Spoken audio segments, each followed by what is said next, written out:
Zoe, a young girl with a sweet voice, struggles against despair as she sings in the dark streets of New York.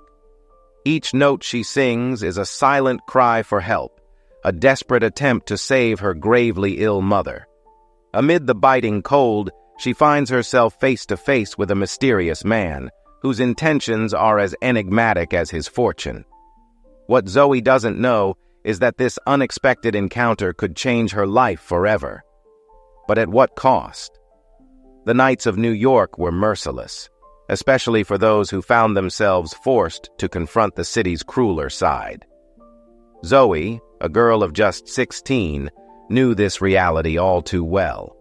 With her thin coat and a voice that carried the weight of her hopelessness, she sang on the corner of a street where the lamppost lights barely illuminated the worn sidewalks. The street was nearly deserted, except for a few hurried passers-by, wrapped up in their own worlds. Zoe positioned herself near a small store that had long since closed its doors for good. The dusty windows and faded signs were silent witnesses to her nightly struggles. As her soft voice glided through the melody of an old song, she felt someone's gaze upon her. At first, she thought it was just another one of those quick, indifferent looks, but this was different. There was something in its intensity that made her hesitate, almost causing her to go off-key for a second. Discreetly, she glanced around and saw a man standing a few meters away from her. He was tall, dressed in an expensive coat that contrasted with the cold concrete around him. His presence was imposing, and although he stood still, there was something predatory in the way he watched her. Zoe continued singing, but now there was a tremor in her voice. Was he just another curious bystander, or was there something more in that silent observation? When she finished the song, the man finally moved, approaching her slowly. Zoe felt her heart race. He clearly belonged to a different world, a world where pain and scarcity didn't seem to exist. The man, Charles, stopped in front of her, watching her with a gaze that Zoe couldn't decipher. Without saying a word, he took his wallet from his pocket and pulled out a sum of money that Zoe had never dreamed of seeing. She looked at the money, then back at Charles, unsure of what to think. "This song? My wife loved this song," he said, his voice low but laden with a sadness that Zoe couldn't identify.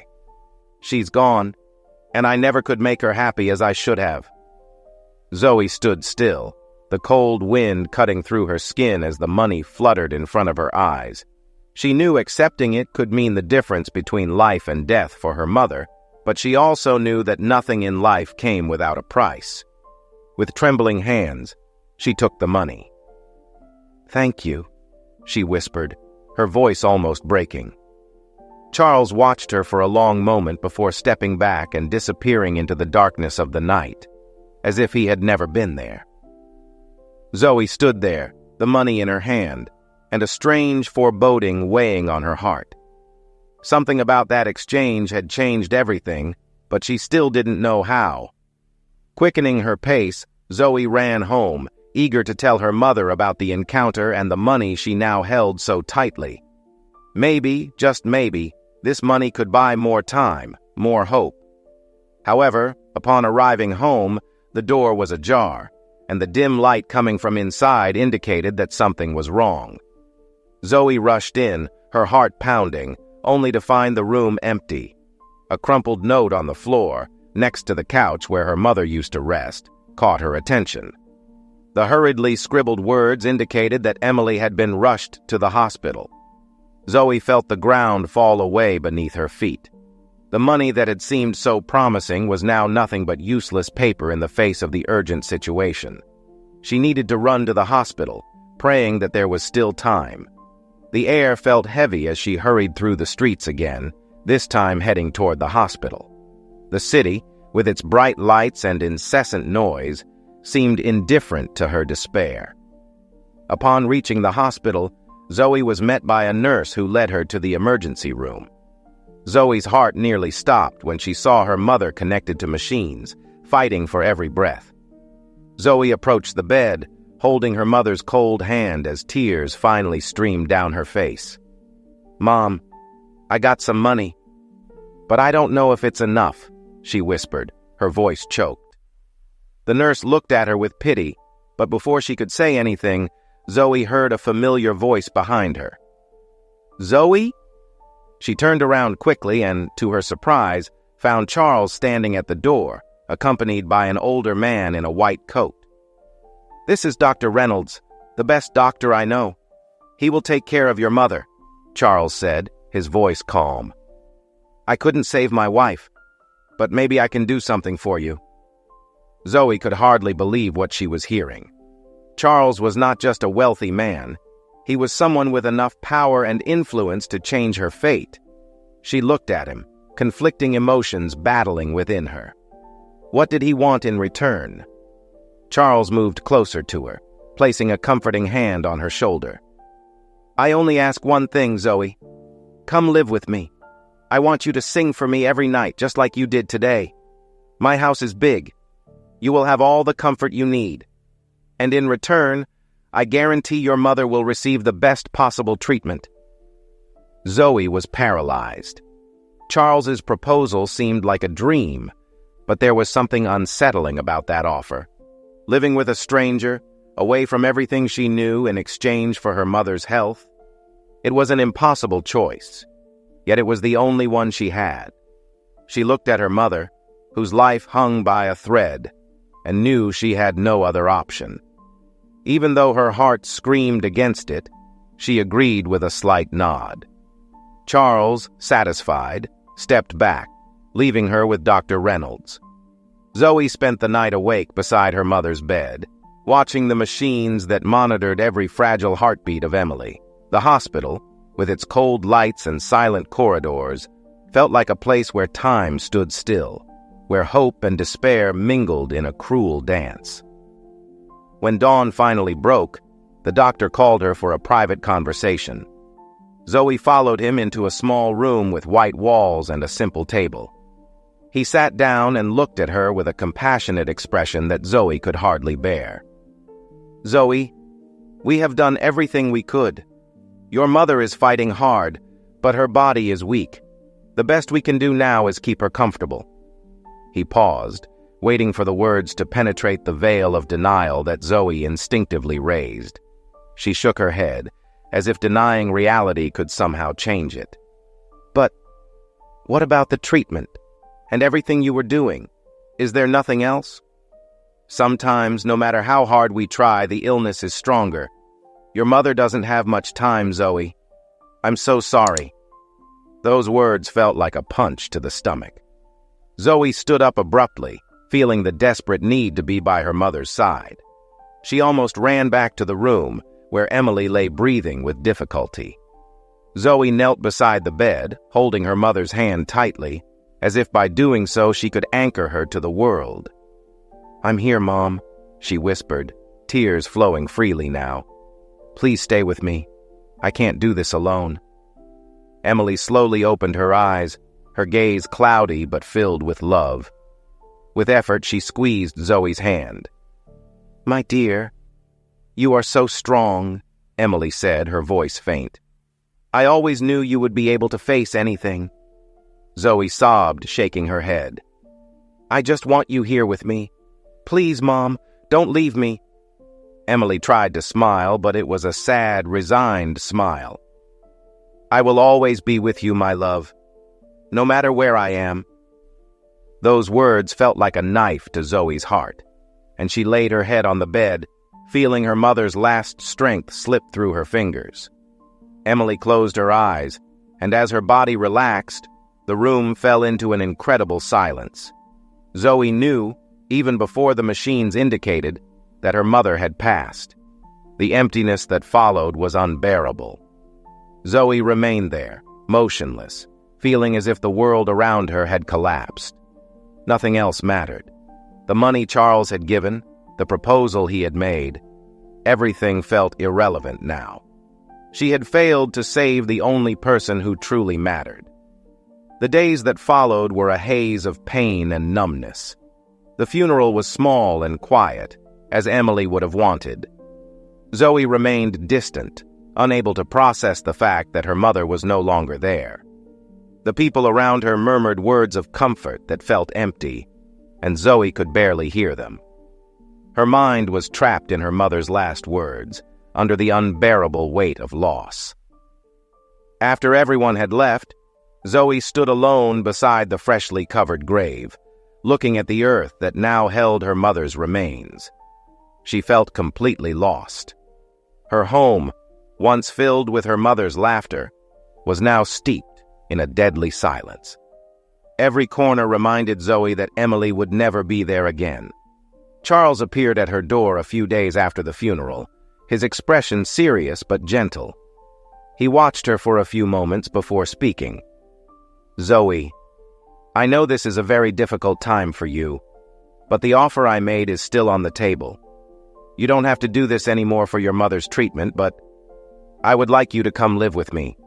There's a place for you in my home, if you accept." Zoe felt a mix of emotions. Part of her wanted to refuse, to isolate herself from the world and drown in her pain. But there was another part, a part that whispered that she had nothing left to lose, that maybe, just maybe, accepting that offer would give her some kind of purpose, some reason to continue. Without many words, Zoe finally nodded. Charles watched her carefully, sensing the pain she carried but also noticing a spark of determination in her eyes. "Then pack your things.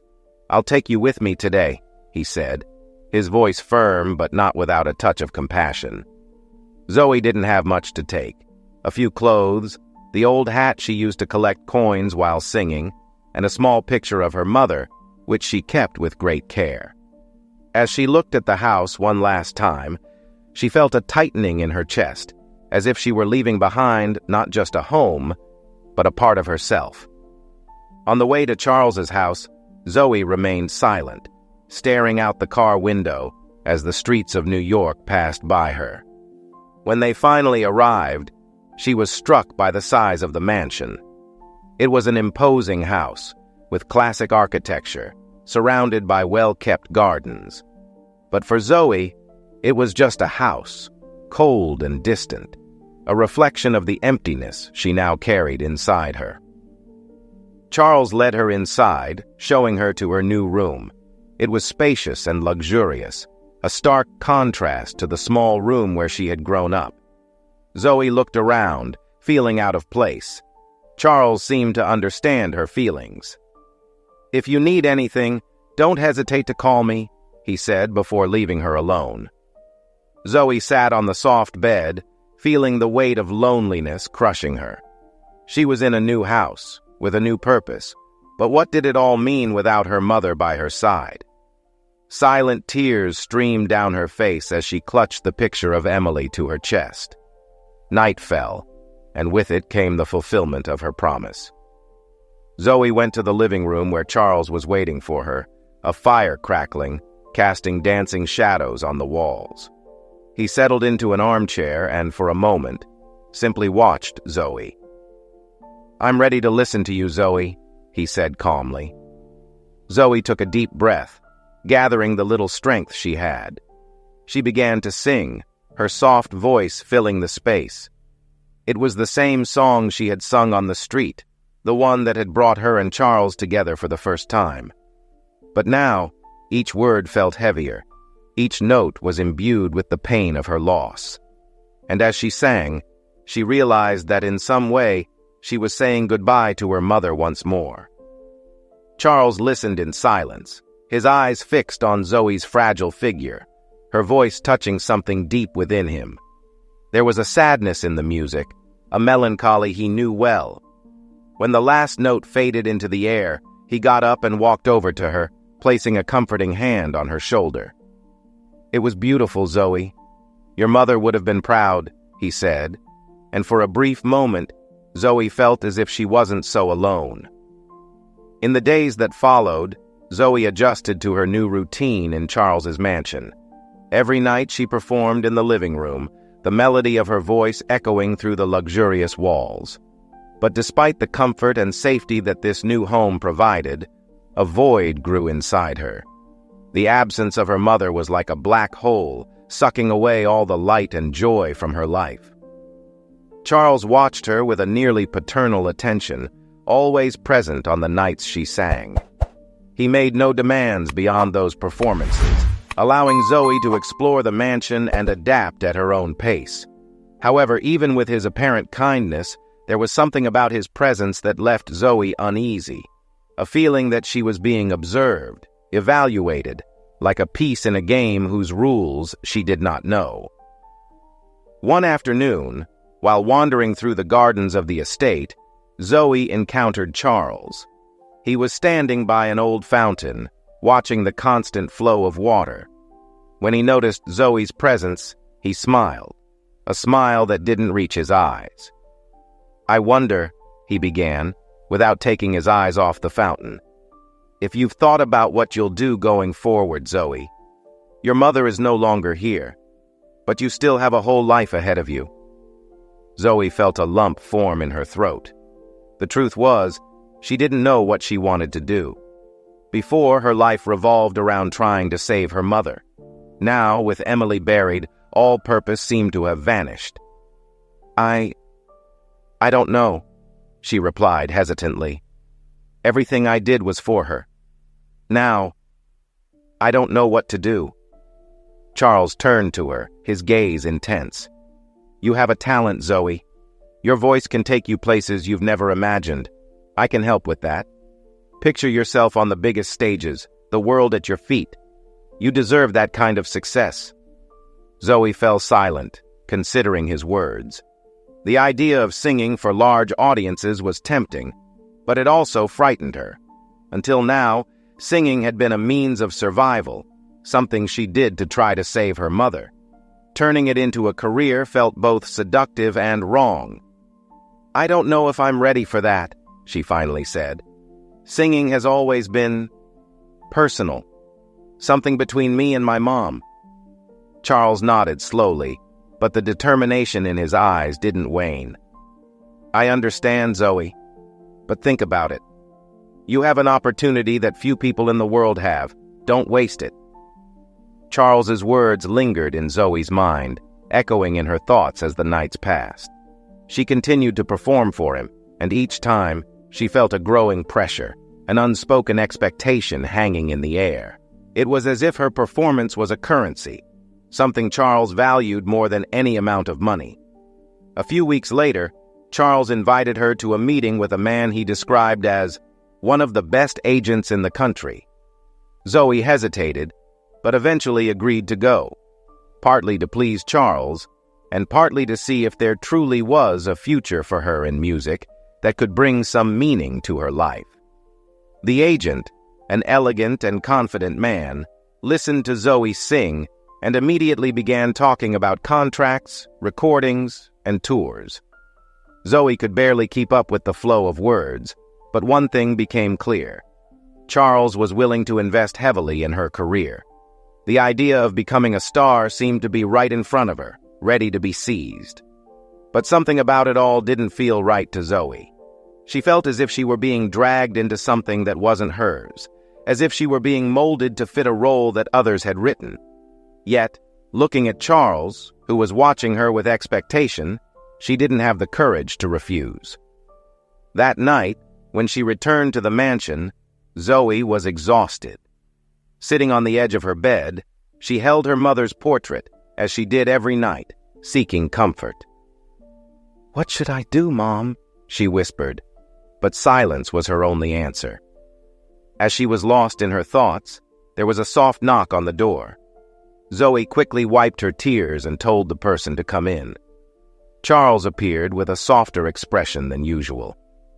"I know this is a lot for you," he began, approaching her, "but all I want is to see you happy. You have so much talent, Zoe. I don't want you to waste it." Zoe looked at him, trying to understand his motivations. "Why do you care so much about me, Charles? I'm just a girl who sang on the street." He gave a small smile, full of sadness. "You remind me of someone I loved very much, someone who also had a beautiful voice but never had the chance to shine. When I heard you sing, I felt like I was receiving a second chance, an opportunity to do for you what I couldn't do for her." Those words touched something deep within Zoe. She knew that Charles was being sincere, but she also felt there was more behind his intentions. Still, part of her wanted to believe that this could be something good, that perhaps this was her chance to find a new purpose. I will try, Zoe finally said. But I need you to give me time, Charles. I don't know if I'm ready for all of this at once. Charles nodded, the relief evident in his eyes. Of course, Zoe. You have all the time you need. I'm here for you, always. With that, he left her alone, and Zoe lay down on her bed, trying to organize the confusing thoughts swirling in her mind. Even with Charles's support, a persistent doubt haunted her. What did she really want? And what was she willing to sacrifice to discover that? The following days were filled with rehearsals, meetings, and preparations for the launch of her career. Zoe found herself caught up in a whirlwind of activities that, while exciting, left her increasingly distant from the simplicity that once defined her life. She was surrounded by people who claimed to know what was best for her, but the inner voice that had once guided her was becoming harder to hear. And so it was that, amid all the hustle and bustle, Zoe began to realize that her life was slipping out of her control. What had once been a genuine passion now felt like mechanical work, a role she needed to play to satisfy the expectations of Charles and the others around her. One night, after yet another long rehearsal session, Zoe collapsed onto her bed, exhausted. She barely had time to close her eyes when a new message from Charles appeared on her phone, saying that an important charity event was scheduled for the following week, and he hoped she would make her grand debut there. Zoe read the message several times, feeling a weight settle on her shoulders.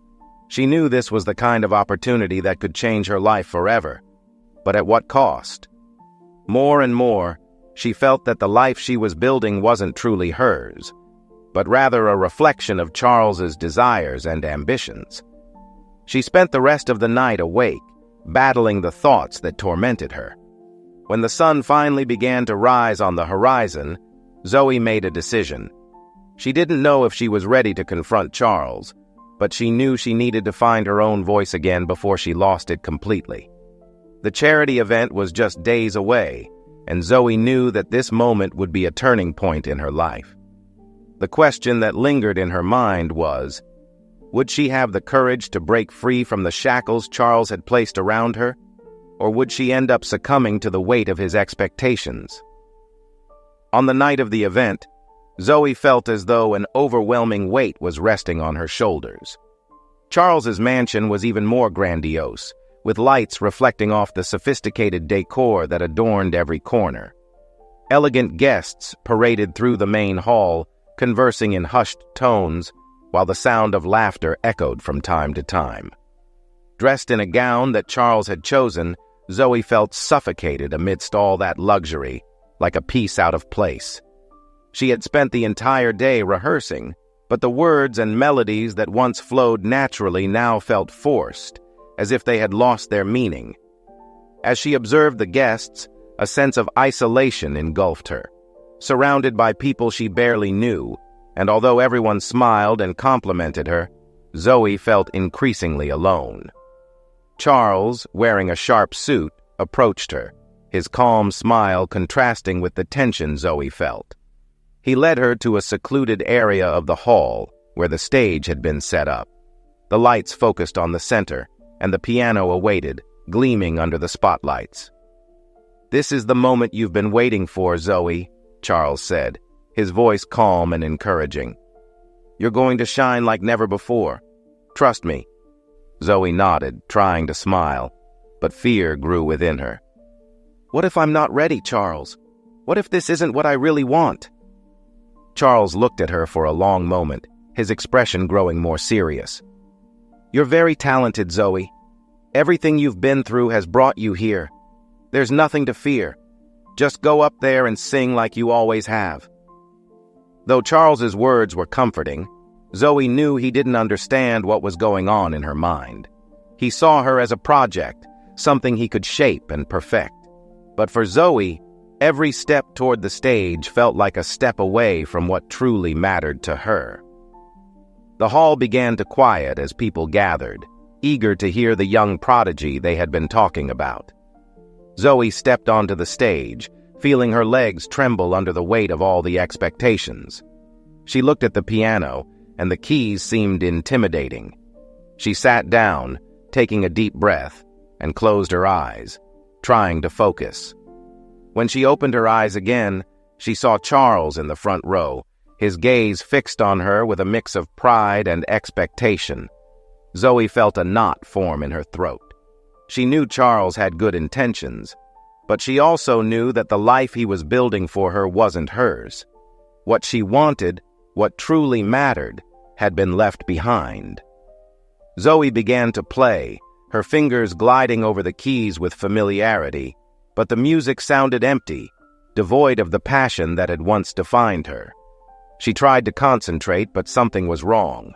Memories of her mother surfaced, and Zoe recalled how singing had been something that united them, something pure and true, far from the lights and glamour. Suddenly, the notes stopped. The silence that followed was deafening, and Zoe felt all eyes on her. She took a deep breath, trying to push away the panic, but the truth was clear in her mind. This wasn't what her mother would have wanted for her. Zoe stood up from the piano, her gaze fixed on Charles. She could see the confusion in his eyes, mixed with a shadow of disappointment. But more than anything, she saw the opportunity to finally break free. "I'm sorry, Charles, but I can't do this," she said, her voice low but firm. A murmur ran through the audience, but Zoe didn't care. She stepped down from the stage, walking towards Charles. He stood there, trying to understand what was happening. "Zoe, what are you doing?" "This is your moment," he said, trying to take control of the situation.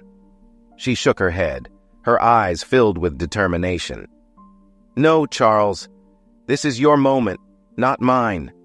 I thought I could do this, that maybe it would give me some sense, but I was wrong. Singing shouldn't be about pleasing others or fitting into someone's expectations. It should be about what makes me happy, about what it meant to me and to my mother. And this isn't who I am." Charles looked stunned, and for a moment, Zoe thought he might insist. But seeing the firmness in her eyes, he sighed, realizing he had lost. "Zoe, I just wanted what was best for you," he said, his voice revealing a pain he rarely let show. "I know," Zoe replied softly, "but I need to figure out what's best for me. And unfortunately, I can't do that here." Charles nodded slowly, and Zoe could see the internal struggle he was facing. In the end, he didn't try to stop her. "If this is your decision, Zoe, I respect it. But know that if you need anything, I'll be here for you." Zoe thanked him with a look, feeling a wave of relief and sadness at the same time. She turned and started to leave the hall, passing by the curious and shocked gazes of the guests. The path to the door felt endless, but with each step, Zoe felt the weight on her shoulders lighten. As she crossed the mansion's door, the cool night air enveloped her, and Zoe took a deep breath for the first time in a long while.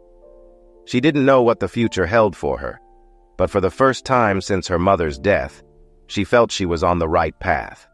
She was ready to face the world on her own terms, with her own voice, free from expectations and constraints. Zoe walked through the streets of New York, feeling the cool night air fill her lungs. Each step felt like an affirmation of her newfound freedom, but it also brought with it the uncertainty of what was to come. The city that had always been a backdrop to her struggle now felt like uncharted territory, full of possibilities but also challenges she didn't know if she was ready to face. With no destination in mind, Zoe found herself returning to the places where she used to sing. The streets felt so familiar, but now they carried a different weight. Every corner, every streetlight seemed to whisper memories of past nights when all that mattered was earning enough to pay for her mother's treatment. Now, she was alone, without the purpose that had once guided her, but at the same time, There was a new spark within her, the desire to reconnect, to discover who she really was without the shadows that Charles had cast over her. Zoe spent the following weeks exploring the city, trying to reconnect with her music in a way that made sense to her. She avoided the big stages, the promises of instant success, and returned to singing in small cafes and bars, where the audience was small but attentive. It was in those humble places that Zoe began to rediscover her passion for music. There was no longer the pressure to be perfect, or to meet anyone's expectations. Singing became an expression of who she was, of her feelings and experiences, rather than a calculated performance to please others. During this time, Zoe made some friends among the local musicians. They were people who, like her, had chosen music as a way of life, not for fame or fortune, but because it was the only way they knew to express their souls. They welcomed her, offering support and encouragement without asking for anything in return. With them, Zoe found a new family, a group of people who shared her vision and helped her grow as an artist and as a person. On one of those nights, while performing in a small bar in Brooklyn, Zoe was approached by an independent music producer. He was an older man, with eyes that sparkled with passion for discovering true talent, not for creating manufactured stars. He introduced himself as Mark and said he had been following her career since she began singing on the streets, impressed by the authenticity of her voice and the depth of her lyrics.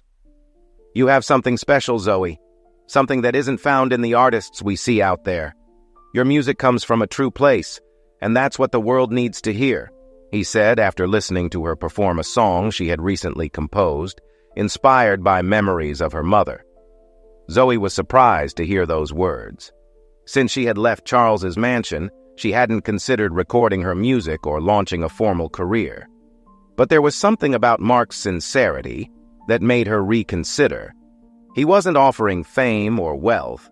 He was offering a chance to share her voice with the world in a way that was true to who she really was. After several conversations and studio sessions, Zoe decided to record an album with Mark. She wrote all the songs, each reflecting a part of her journey: the pain of loss, the emptiness she felt after her mother's death, and the eventual rediscovery of her own strength and identity. The process was cathartic, allowing her to put into words and melodies everything she had gone through in the past months. When the album was finally released, there was no grand fanfare or elaborate marketing campaigns. It was a discreet release, but people started to take notice. Zoe's authenticity touched people in a way that more polished and commercial productions could not. Her songs were played on independent radio stations, and soon she began receiving invitations to perform in larger venues, always maintaining control over her career and choices. Charles, who had been following what was happening from afar, felt a mix of pride and sadness. He knew that Zoe had found her path, but he also understood that he would never be part of this journey in the way he had imagined. He recognized that what he had tried to do for her was not what she needed, and he finally accepted that the only way to truly help her was to let her follow her own path. Sometime later, Zoe received an invitation to perform at a large theater in New York City. It was a charity event, but this time she was in control. Zoe chose the repertoire, decided what to wear, and prepared to take the stage knowing that this performance would be different from all the others. When she walked onto the stage, the audience welcomed her with a warm round of applause. Zoe, now more confident and at peace with herself, looked out at the crowd and smiled. There was no more fear, only the certainty that she was where she was meant to be, doing what she loved. She began to sing, and her voice filled the theater with a strength that came from all the experiences she had lived. Each note carried the truth of her journey, from the cold streets of New York to the stage where she now stood. And deep in her heart, Zoe knew that she had finally found her freedom. When the last note faded into the air, the silence that followed was quickly broken by a wave of applause and cheers of approval. Zoe stood there, absorbing the moment, feeling more complete than ever. Gradually, she turned to leave the stage, But before disappearing behind the curtains, Zoe looked up to the sky above the theater where she imagined her mother watching. "This was for you, Mom," she whispered, knowing that wherever she was, Emily was smiling. Zoe left the stage knowing that there was still much to learn and many songs to sing, but for the first time in a long time, she felt that she was exactly where she was supposed to be, at peace with herself and her past. We hope you enjoyed this narrative. Help us by leaving your like and subscribing to the channel so you don't miss more emotional stories that touch the soul. Share your ideas and experiences in the comments. We would love to hear what you think, and feedback is always welcome. See you in the next emotional video. Until then.